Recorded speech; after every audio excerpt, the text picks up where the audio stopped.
साथियों, पिछले वीडियो में हमने देखा कि संख्या रेखा पर √9.3 को कैसे निरूपित करते हैं। तो हमने एक ऐसा चित्र बनाया था और हमने देखा था कि जो अर्धवृत्त है और इस बिंदु बी बिंदु पर हमने एक लंब खींचा था इस संख्या रेखा पर। तो इस संख्या रेखा पर बी बिंदु से जो लंब खींचा वो इस अर्धवृत्त को जिस बिंदु पर काटता है, बी से लेकर उस बिंदु तक की दूरी यानी BD दूरी ही अभीष्ट संख्या होती है, यानी √9.3 का मान होता है। तो हमने बी से लेके डी तक की लंबाई लेकर एक चाप काटा, तो बी से लेकर ई तक, क्योंकि ये मूल बिंदु था, तो जो ई बिंदु है वो √9.3 को निरूपित करता है और ओ से लेके ई तक की दूरी √9.3 के बराबर है। तो अब हम आज के वीडियो में हम ये देखेंगे कि BD का मान ही √9.3 क्यों होता है। इसके लिए हम x कोई वास्तविक संख्या है उसको लेकर इस बात को सिद्ध करेंगे।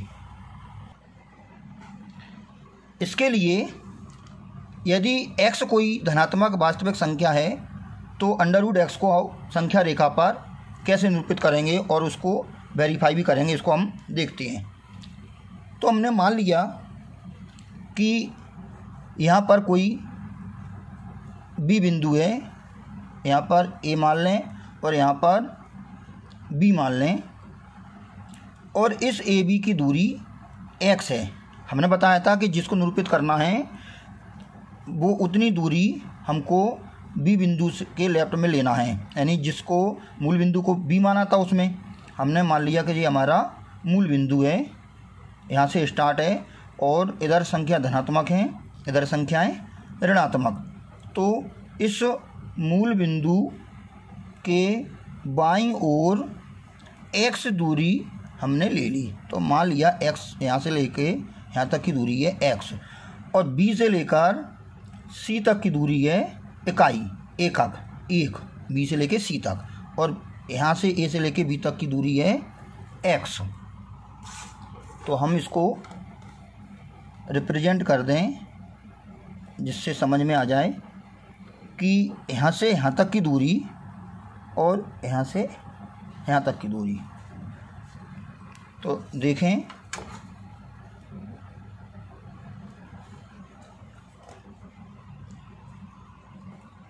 ये दूरी है x और ये दूरी है 1। तो ये टोटल दूरी हो जाएगी A से लेके C तक की।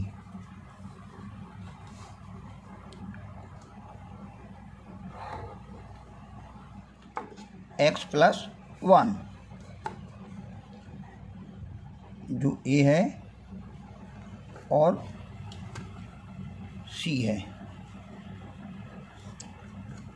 यहाँ तक की दूरी हो जाएगी x + 1, यहाँ से यहाँ तक x और ये 1। अब हमें AC को व्यास मानकर, AC को व्यास मानेंगे और एक अर्धवृत्त बनाना है AC को व्यास मानकर। इसके लिए AC के आधा हम मध्य बिंदु पता करेंगे जिससे वो वहाँ से लेकर A तक या C तक त्रिज्या हो जाए। इसके लिए हमें AC का लंबवर्धक खींचना पड़ेगा। तो लंबवर्धक की प्रोसेस के हिसाब से हमने देखा A से आधे से ज़्यादा दूरी, A को केंद्र मानकर आधे से ज़्यादा दूरी लेकर संख्या रेखा के दोनों ओर एक चाप खींचा। पुनः वही प्रोसेस हमने C बिंदु से बनाई। आप देख सकते हैं ये दोनों हमारे जिस बिंदु पर प्रतिच्छेद करते हैं उन्हें P और Q मान लिया, और इस PQ को हम मिला देंगे देखें ध्यान से, ऊपर जो बिंदु P है और नीचे Q है, हम इन दोनों बिंदुओं को मिला देते हैं। क्योंकि ये स्क्रीन में आपको सही दिखाई नहीं दे रहा होगा दोनों बिंदु, लेकिन हमने इन दोनों बिंदुओं को P को और Q को मिला दिया जो संख्या रेखा को काटता है। जिस बिंदु पर संख्या रेखा को काटता है उस बिंदु से A तक की या C तक की, इसको हम O मान लें, ये O नहीं था, ये चूँकि मूल बिंदु जहाँ से हम नंबर सिस्टम संख्या रेखा पर संख्याएं अंकित करती हैं, तो यहाँ से ये 0 है, इस इधर ऋणात्मक होती हैं, इधर धनात्मक। हमने अंक इसलिए नहीं लिखे क्योंकि इधर कोई नंबर चूँकि हमको नहीं पता, हम x को निरूपित करना चाह रहे हैं, तो हमने मान लिया कि इस मूल बिंदु से इस A तक की दूरी x है। अब ये 3.5 होगा तो यहाँ से लेकर यहाँ तक की 3.5, 3.9 जो भी कुछ होगा उसके हिसाब से हम A बिंदु अंकित कर लेंगे। B से A तक की दूरी उस अंडर रूट के अंदर जो राशि है उस राशि के बराबर होना चाहिए। तो हमें ये O मिल गया। अब O को केंद्र मानकर OA त्रिज्या या OC त्रिज्या लेकर हम एक अर्धवृत्त खींचेंगे। तो देखें OC हमने और A से होकर जाता है, ये अर्धवृत्त मिल गया। अब हमको ये देखना है कि इस अर्धवृत्त पर B से एक लंब डालेंगे और वो लंब इस संख्या रेखा पर बिंदु B को केंद्र मानकर B पर एक लंब खींचेंगे। वो अर्धवृत्त को कहाँ पर काटता है, तो इसके लिए हमें यहाँ पर एक लंब खींचना है।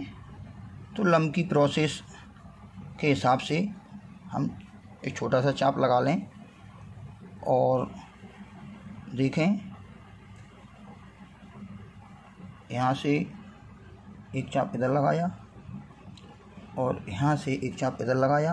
क्योंकि ये एक चाप 60 डिग्री का होता है, 60 का ये हो गया, इस 60 वाले को हम आधा करेंगे और इस ये आधा कर दिया तो 60 का हमें ये 60 का मिल गया और ये आधा हो जाएगा तो 30 का हो जाएगा।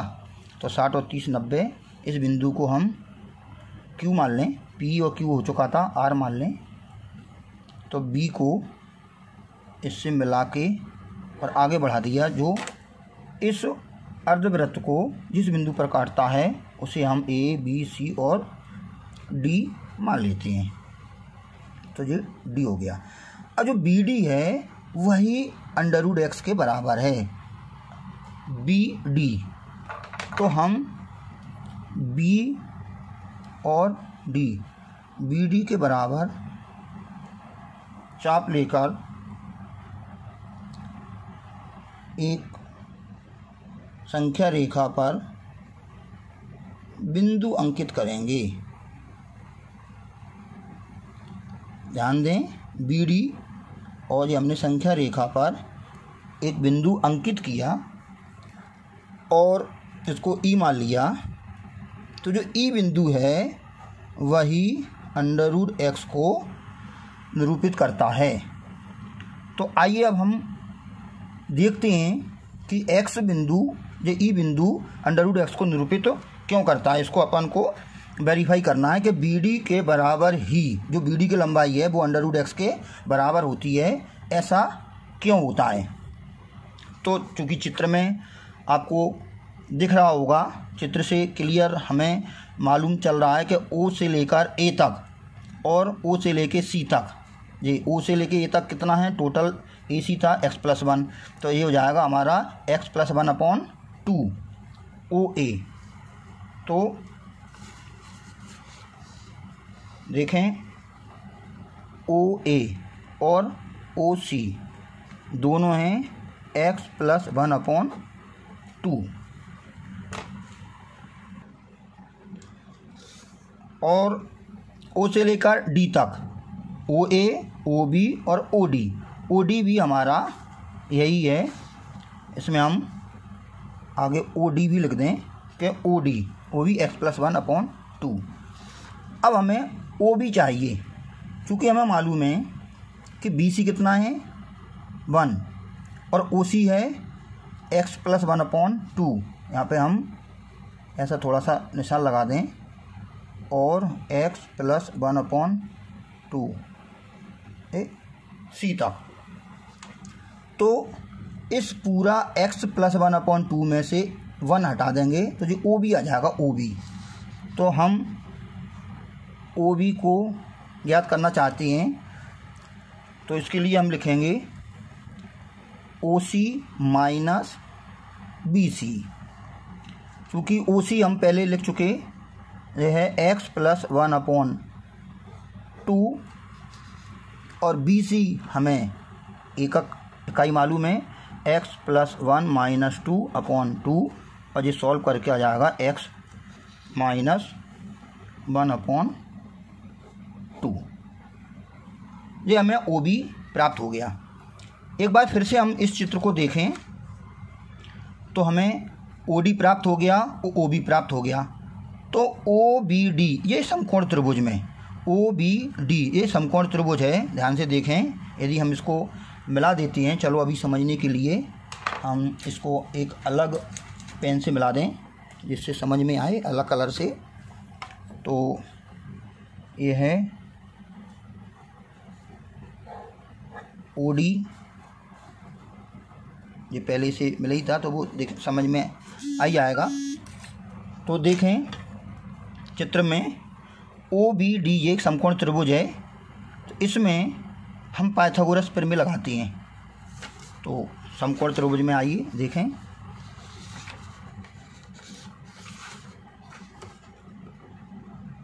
समकोण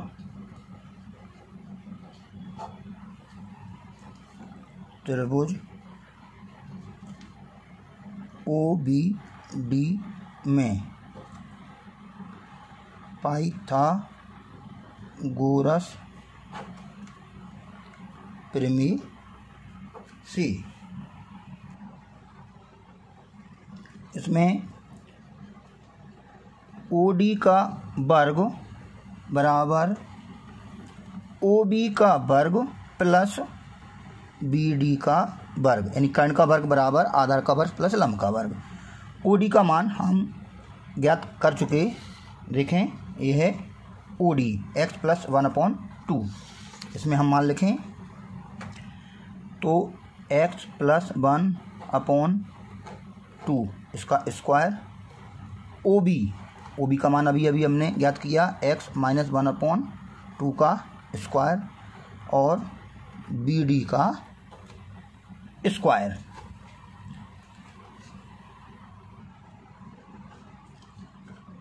अब हम इससे बी डी का स्क्वायर इसका मान ज्ञात करें तो हो जाएगा x+1/2 का होल स्क्वायर माइनस, इसको हम इधर ट्रांसफ़र कर देंगे, x-1/2 का होल स्क्वायर बी डी का स्क्वायर। इसमें 4 एलसीएम आ जाएगा क्योंकि इसका 2 का स्क्वायर 4 हो जाएगा, 2 का स्क्वायर 4। तो इसको हम यहाँ पे खोलेंगे तो हो जाएगा a² + b² + 2ab, a² + 2ab + b² minus ये हो जाएगा a² + 1 - 2x। अगले स्टेप में बी डी का square equal x² + 1 + 2x minus x² - 1 + 2x upon 4। हमने देखा x² 1 से 1 और बी डी का होल स्क्वायर इक्वल 4x/4 और बी डी का होल स्क्वायर इक्वल x, तो बी डी हो जाएगा √x। यानी जो बी डी की लंबाई है वही √x को निरूपित करती है। इसको हमें ज़रा ध्यान से देखना है। तो इसको हम देखें कि जो बी डी की लंबाई है वही √x को निरूपित करती है, इसलिए हमने बी डी के त्रिज्या के बराबर, बी डी की लंबाई के बराबर एक चाप लगाया जो ई पर कट करता है तो बी से लेके ई तक का √x मान हो जाएगा, जो लंबाई है, और जो ई बिंदु है वो √x को निरूपित करता है। धन्यवाद।